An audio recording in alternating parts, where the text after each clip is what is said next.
جی اگلا سوال ساتھی پوچھتے ہیں کہ ہم نے ایک شیخ سے سنا، وہ بات کر رہے تھے کہ اگر کوئی جو ٹوپی پہنتا ہے اگر صرف نماز کے لیے ٹوپی پہنتا ہے اور نماز کے بعد اس کو نکال دیتا ہے تو انہوں نے اس کو بدعت کہا ہے، جبکہ ہم لوگ کی تو عادت یہی ہوا کرتی ہے کہ ہم ٹوپی پہنتے ہیں نماز کے لیے اور نماز کے بعد ٹوپی نکال دیتے ہیں۔ دیکھیے کوئی بھی فتویٰ ہوتا ہے وہ کس ماحول میں کس پس منظر میں دیا گیا اس کو پھر سمجھنا چاہیے۔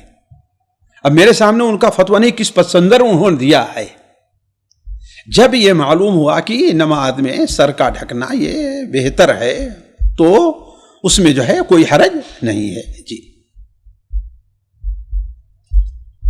یہاں پر آپ کی کیا رائے ہے کہ ٹوپی نکال دینا نماز کے بعد، صرف نماز کے لیے ٹوپی پہننا؟ کوئی حرج نہیں، نماز کے احترام اور تقدیر میں داخل ہے۔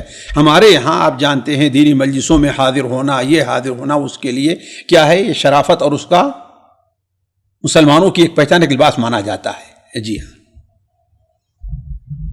سامعین کرام، ہمارے علمی اور عوامی دروس اور سوال و جواب کی مجلسوں سے آپ خود بھی مستفید ہوں اور اپنے دوست و احباب کے ساتھ بھی شیئر کریں۔ عین ممکن ہے کہ آپ کے شیئر سے کسی کی اصلاح اور آپ کے لیے صدقہ جاریہ بن جائے۔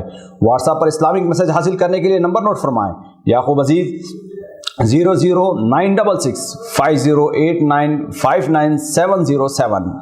واٹس ایپ سوال جواب گروپ میں ایڈ ہونے کے لیے نمبر نوٹ فرمائیں: عبدالسلام عمری 00966 502627 622۔ نمبر بھیجتے ہوئے نام اور پتہ ضرور لکھیں۔